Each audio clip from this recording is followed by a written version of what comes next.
नमस्कार, आप देख रहे हैं न्यूज 24। मैं हूं आप सभी के साथ विपनेश माथुर और आइए सीधे रुक करते हैं इस वक्त की बड़ी खबर का।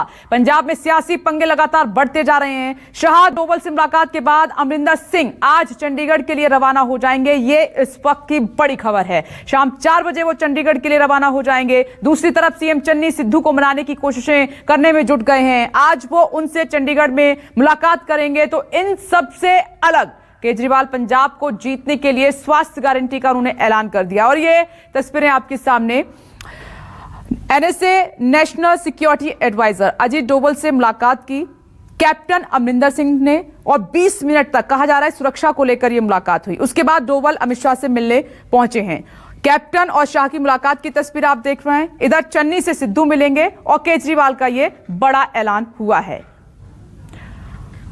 और एक और बड़ी खबर, कांग्रेस से इस्तीफा दे सकते हैं अमरिंदर सिंह। ये सूत्रों के हवाले से बड़ी खबर, पंजाब पहुंचकर इस्तीफा दे सकते हैं कैप्टन अमरिंदर सिंह। पंजाब के पूर्व मुख्यमंत्री कांग्रेस में अपमान से नाराज हैं कैप्टन अमरिंदर सिंह और इस बात को उन्होंने पहले भी कहा था मीडिया के सामने। फिलहाल बीजेपी में शामिल नहीं होंगे।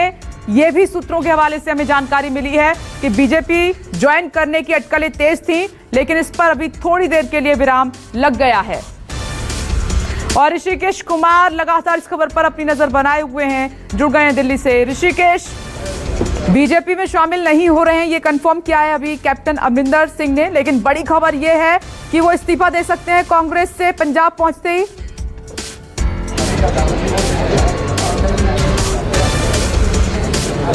जी देखिए, बिल्कुल दो चीजों को लेकर के सस्पेंस का दौर था। पहला कि क्या उनकी मुलाकात नरेंद्र मोदी से हो सकती है, लेकिन वो शाम 4 बजे यहां से दिल्ली से चंडीगढ़ के लिए रवाना हो रहे हैं। और एक तस्वीर मैं आपको दिखा रहा हूं विपनेश की, देखिए 34 नंबर लोधी स्टेट का प्रणीत कौर जो पटियाला से सांसद हैं, उनकी पत्नी है, उनके आवास पर वो बने हुए हैं। अजीत डोभाल से मुलाकात के बाद वो यहीं लगातार बैठे हुए हैं। ठिकाना लगातार वो बार बार बदल रहे थे, एक 5 सितारा होटल से दूसरे 5 सितारा होटल, और काफी गुप्त तरीके से वो अपनी मुलाकातों को अंजाम दे रहे थे। लेकिन अब उन्होंने जो अनौपचारिक तौर पर उनके जो सूत्र हैं, उन्होंने बताया कि फिलहाल बीजेपी में ज्वाइन करने का कोई इरादा नहीं है। उनकी मुलाकात अजीत डोभाल और जो अमित शाह से हुई थी वो पंजाब के इंटरनल सिक्योरिटी को लेकर हुई थी।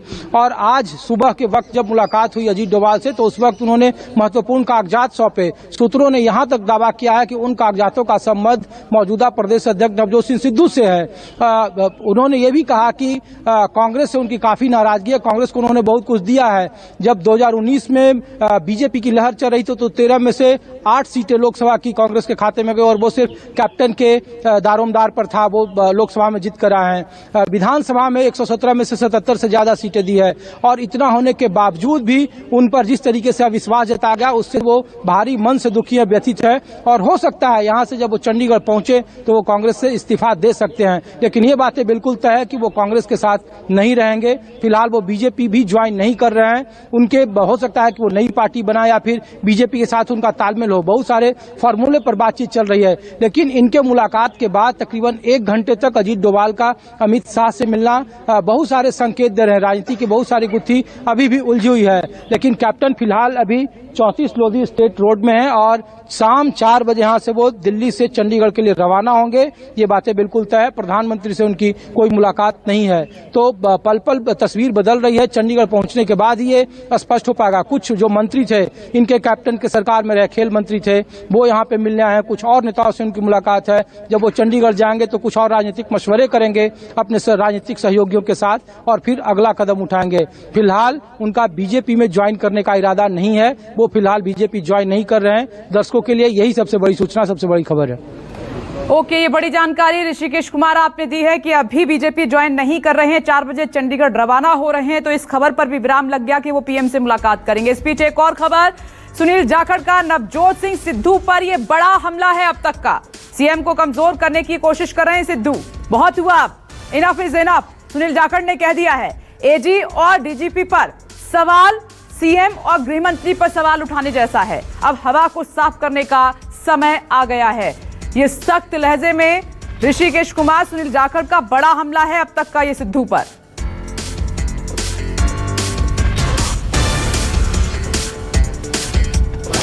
देखिए, नवजोत सिंह सिद्धू को लेकर के ये बातें पहले ही तय हो गई थी 2 दिन पहले जब उन्होंने इस्तीफा दिया था, और उससे कांग्रेस आला कमान बेहद हैरान था। इसलिए देखिए, उनके घोर समर्थक कहे जा रही थी प्रियंका गांधी, जिनके हस्तक्षेप के बाद उन्हें प्रदेश की कमान सौंपी गई थी, लेकिन उन्होंने उनके इस्तीफे के बाद उनसे बात नहीं की। प्रदेश स्तर के नेतृत्व को उनसे बात करने की आजादी मिली थी, वो उन्हें स्वीकृत किया गया था, लेकिन खास करके नवजोत सिंह सिद्धू उनसे नहीं माने थे। लेकिन कांग्रेस नेतृत्व ने यह संकेत साफ दे दिया था कि जब तक वो अपना इस्तीफा वापस नहीं लेंगे तब तक उनसे आला कमान बात नहीं करेगा। ये 2 टूक शब्दों में कह दिया गया था सिद्धू को। सिद्धू की नाराजगी थी कि कुछ वहां जो प्रशासनिक नियुक्ति हुई थी उनको लेकर बेहद नाराज थे। अब ये संकेत मिल रहे हैं कि प्रशासनिक जो कुछ नियुक्ति है उसमें बदलाव हो सकते हैं और कुछ उसमें सिद्धू के राय मशवरे से भी उसमें नियुक्तियां हो सकती है। तो ये माना जा रहा है कि बहुत जल्द ही नवजोत सिंह सिद्धू अपना इस्तीफा वापस ले लेंगे और फिर वो कांग्रेस के लिए काम करेंगे। लेकिन ये बातें बिल्कुल तय है कि कांग्रेस आला कमान खास करके नवजोत सिंह सिद्धू के इस फैसले से बेहद नाराज भी है, हैरान भी है, और जो कोशिश हो रही थी कि प्लान बी के तहत कोई नया प्रदेश अध्यक्ष वहां खोजा जाए, अभी फिलहाल उस पर विराम लगता दिख रहा है। हालांकि राहुल गांधी अब से थोड़ी देर पहले ही दिल्ली पहुंचे और हो सकता है कि पंजाब को लेकर कुछ अहम बैठक हो, लेकिन फिलहाल यह है कि जब तक नवजोत सिंह सिद्धू अपना इस्तीफा वापस नहीं लेंगे कांग्रेस आला कमान उनसे बात नहीं करेगा। ऋषिकेश कुमार, आप बने रहे हमारे साथ और आइए एक बार ट्वीट पढ़कर आपको बता देते हैं कि दरअसल क्या लिखा है सुनील जाखड़ ने अपने ट्वीट पर। अब बहुत हो गया, सीएम के अधिकारों में हस्तक्षेप और उनको कमजोर करने की कोशिश। आगे लिखते हैं कांग्रेस नेता सुनील जाखड़ अपने ट्वीट पर, ये सिद्धू पर सीधे तौर पर हमला है, वो कोशिश खत्म होनी चाहिए। एजी और डीजीपी के चयन पर सवाल, मुख्यमंत्री और गृह मंत्री की सत्यनिष्ठा और क्षमता पर सवाल है। ये पैर नीचे रखकर, आगे लिखते हैं सुनील जाखड़ अपने ट्वीट में, ये पैर नीचे रखकर हवा को साफ करने का अब समय आ गया है। इस तरीके से उन्होंने ट्वीट करके नवजोत सिंह सिद्धू पर सीधा हमला किया है। और एक और बड़ी खबर, सीएम चन्नी से आज मिलेंगे नवजोत सिंह सिद्धू। चंडीगढ़ में सिद्धू और सीएम की मुलाकात होगी और खुद नवजोत सिंह सिद्धू ने ट्वीट करके इसके बारे में जानकारी दी है। शाम 3 बजे दोनों की मुलाकात होने जा रही है। पटियाला से चंडीगढ़ के लिए रवाना सिद्धू हो चुके हैं। उन्होंने कहा कि मैं मिलने के लिए तैयार हूं, इसमें कोई आपत्ति नहीं है, और ट्वीट करके खुद वो जानकारी दे रहे हैं। और कल मुख्यमंत्री चन्नी ने भी कहा था कि फोन पर बात हो गई है सिद्धू से और वो जल्द उनसे मुलाकात करेंगे। तो इन सब के बीच कोशिश हो रही है सिद्धू को मनाने की। विशाल इस खबर को लगातार ट्रैक कर रहे हैं। तो विशाल, 3 बजे ये मुलाकात हो रही है, कितनी अहम है दोनों के बीच की मुलाकात?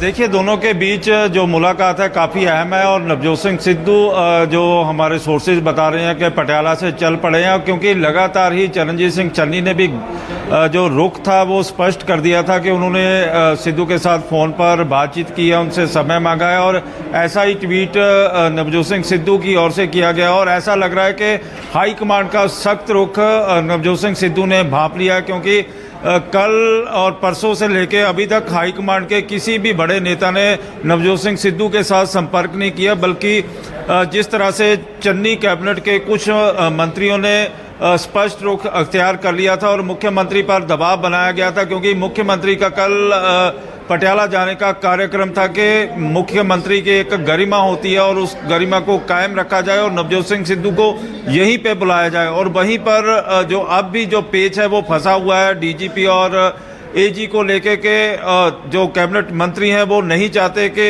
एजी और डीजीपी को बदला जाए, क्योंकि जो मुख्यमंत्री का अख्तियार होता है, मुख्यमंत्री ने अपने लोगों को लगाना होता है, ना कि किसी की सिफारिश से ये लोग लगते हैं, क्योंकि मुख्यमंत्री की आंख और कान कहा जाता है। डीजीपी इंटेलिजेंस हो, हर एक लॉ एंड ऑर्डर के ऊपर डीजीपी ने ही मुख्यमंत्री को बताना होता है कि क्या किया जा रहा है। और ऐसा इसलिए भी हुआ है क्योंकि नवजोत सिंह सिद्धू अपना डीजीपी लगाना चाहते थे, अपना एजी लगाना चाहते थे, अपना मीडिया एडवाइजर लगाना चाहते थे, और मुख्यमंत्री ने जो अपने लोगों को लगाना शुरू किया और उसके बाद जो तकरार थी वो बढ़ती ही चली गई।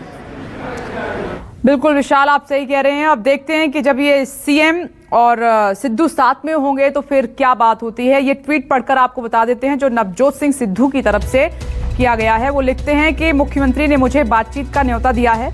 चंडीगढ़ के पंजाब भवन में शाम 3 बजे उनसे बातचीत होगी। उनका किसी भी तरह की बातचीत के लिए स्वागत है। तो क्या लग रहा है विशाल, अब पंजाब की राजनीति में एक के बाद एक ये टर्निंग पॉइंट है? मैं आगे आपसे जवाब लूंगी। आपका बहुत बहुत शुक्रिया इस वक्त के लिए विशाल एंग्रिश। लेकिन अब आगे बढ़ते हैं, इस वक्त की एक और बड़ी खबर का रुख कर लेते हैं। केजरीवाल का पंजाब के लिए बड़ा ऐलान हुआ है। केजरीवाल ने किया स्वास्थ्य गारंटी का ऐलान पंजाब के लोगों के लिए। पंजाब में सबको कह रहे हैं कि मुफ्त इलाज मिलेगा। कब? जब आम आदमी पार्टी की सरकार बनेगी पंजाब में।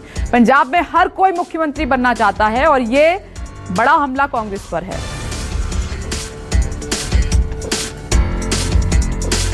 इन लोगों ने सरकार का तमाशा बना दिया है। सत्ता की गंदी लड़ाई चल रही है। हर उनका नेता सीएम बनना चाह रहा है। आपस में इतनी जबरदस्त लड़ाई चल रही है कि सरकार बिल्कुल गायब है। आज पंजाब के लोगों को, उनके परिवार के सदस्यों के स्वास्थ्य के लिए मैं 6 गारंटी दे रहा हूं। 6 गारंटी। पहली गारंटी, पंजाब के हर बंदे को मुफ्त और अच्छा इलाज मुहैया कराया जाएगा। ये मेरी गारंटी है, ये मेरा वादा है। मुफ्त और अच्छा इलाज ऐसा कि आप प्राइवेट अस्पताल की तर्ज पे आपको इलाज मिलेगा। और अब अगली खबर का रुख कर लेते हैं। मनीष गुप्ता के परिवार से मिले हैं अखिलेश यादव। पीड़ित परिवार को आर्थिक मदद भी दी जाएगी। समाजवादी पार्टी की तरफ से 20 लाख रुपए की मदद का ऐलान किया है अखिलेश यादव ने और कहा कि सरकार से आर्थिक मदद की मांग करता हूं। पीड़ित परिवार को योगी सरकार 2 करोड़ रुपए दे, ये अखिलेश यादव ने कहा। आज वो कानपुर गए और पीड़ित परिवार से मुलाकात की, उनकी सुनी। अपनी तरफ से भी 20 लाख रुपए की आर्थिक मदद का ऐलान किया। साथ में 2 मांगे की हैं उन्होंने। सीएम योगी से ये मुलाकात की ही तस्वीर आप देख रहे हैं। एक तो गोरखपुर से केस जो है ट्रांसफर होकर कानपुर आए क्योंकि वहां परिवार जा नहीं सकता। दूसरा 2 करोड़ रुपए दे योगी सरकार परिवार को। जो व्यापार वो कर रहे थे उस व्यापार को कैसे आगे बढ़ाएंगे, इसलिए सरकार को 2 करोड़ रुपए देकर के इस परिवार की मदद करनी चाहिए। और हम लोगों ने भी तय किया है कि समाजवादी पार्टी भी अपनी तरफ से इस परिवार की 20 लाख रुपए से मदद करेगी। न एसएसपी सस्पेंड हुए, न डीएम सस्पेंड हुए, जबकि उनकी पूरी वीडियो पूरे देश ने और सब लोगों ने देखी कि वो किस तरीके से एफआईआर न हो, उसके लिए वो पूरा का पूरा दबाव बना रहे थे। और जांच संभव नहीं है गोरखपुर में, परिवार कैसे भाग के जाएगा? इसलिए जांच को भी कानपुर में ला करके और पूरे परिवार की सुरक्षा होनी चाहिए। और इधर बीएसपी अध्यक्ष मायावती ने इस मामले को लेकर सीबीआई जांच की मांग कर दी है। ट्वीट कर उन्होंने कहा है, लिखती हैं कि यूपी सीएम के गृह जनपद गोरखपुर की पुलिस द्वारा 3 व्यापारियों के साथ होटल में बर्बरता और उसमें से एक की प्रथम दृष्टया दोषी पुलिस वालों को बचाने के लिए मामले को दबाने का प्रयास घोर अनुचित है। मौत मामले में उन्होंने लिखा, घटना की गंभीरता और परिवार की व्यथा को देखते हुए मामले की सीबीआई जांच जरूरी है। बीएसपी सुप्रीमो मायावती की तरफ से सीबीआई जांच की मांग इस पूरे मामले पर की जा रही है। उधर सीएम योगी भी आज कानपुर में पीड़ित परिवार से मुलाकात कर सकते हैं क्योंकि परिवार की कुछ मांगे हैं जिसमें वो सख्त से सख्त सजा की मांग भी कर रहे हैं और होटल का जो ऑनर है उसका लाइसेंस कैंसिल होना चाहिए। कुछ इस तरीके की उनकी मांगे हैं। कारोबारी मनीष गुप्ता मौत मामले में अब राजनीति जोर पकड़ने लगी है, आप देख भी रहे हैं। एसपी अध्यक्ष अखिलेश यादव ने पीड़ित परिवार से मुलाकात की तस्वीर और सीएम योगी भी कारोबारी के परिवार से आज मुलाकात करने जाएंगे।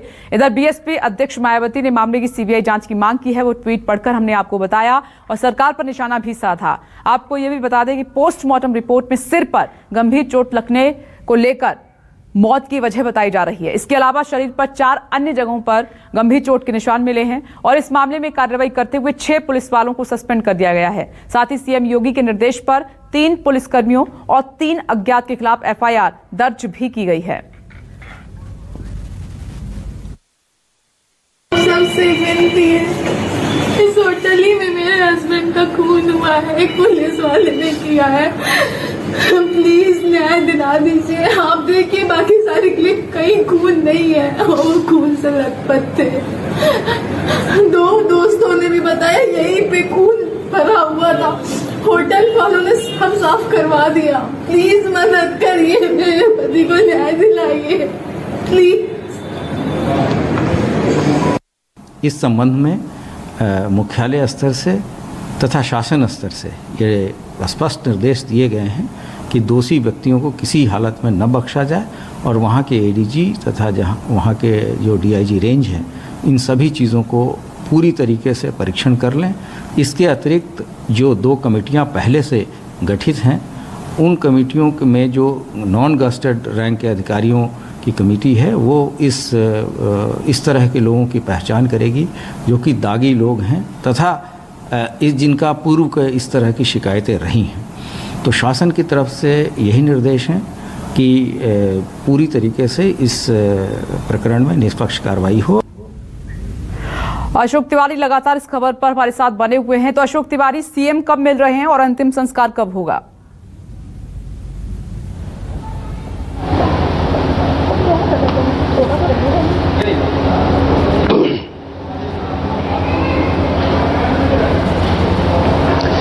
देखिए, दरअसल मुख्यमंत्री योगी आदित्यनाथ की मुलाकात कानपुर में ही प्रस्तावित है। शाम तक मुख्यमंत्री योगी आदित्यनाथ पीड़ित परिजनों से मुलाकात करेंगे। लेकिन इस बीच में एक नया पहलू इस पूरे केस को लेकर सामने आया है। यूपी के एडीजी लॉ एंड ऑर्डर की तरफ से यह जानकारी दी गई है कि गोरखपुर के एसएसपी की तरफ से जिस दिन ये घटना घटित हुई, उस दिन एसएसपी की तरफ से निर्देश दिए गए थे कि तमाम सारे जो होटल्स हैं वहां पर पुलिस जो है वो जाकर जांच पड़ताल करे, कौन कौन रुके हुए हैं, क्या उनके पास आईडीज हैं या नहीं है। तो उसी दौरान उस होटल में पुलिस गई थी जहां पर ये मृतक मनीष गुप्ता रुके हुए थे। कुल 3 लोग उस दिन कमरे में मौजूद थे और पुलिस की तरफ से कहा जा रहा है कि छानबीन के दौरान 2 लोगों के आईडी कार्ड मिले थे, लेकिन तीसरे व्यक्ति के पास आई कार्ड मौजूद नहीं था, कोई आईडी कार्ड मौजूद नहीं था और उस दौरान वो गिरे और उनको चोट लगी और जिसके बाद उनको हॉस्पिटल भेजा गया और उनकी मृत्यु हो गई। यानी कि पुलिस की तरफ से ये थ्योरी दी जा रही है कि कोई मारपीट नहीं की गई है, कोई गलत व्यवहार जो मनीष गुप्ता थे उनके साथ नहीं किया गया है और वो गिरे, चोट की वजह से उनकी मृत्यु हुई है, जिसको अस्पताल में पुष्टि अस्पताल के डॉक्टर्स की तरफ से की गई है। लेकिन परिवार वालों की तरफ से ये कहा जा रहा है कि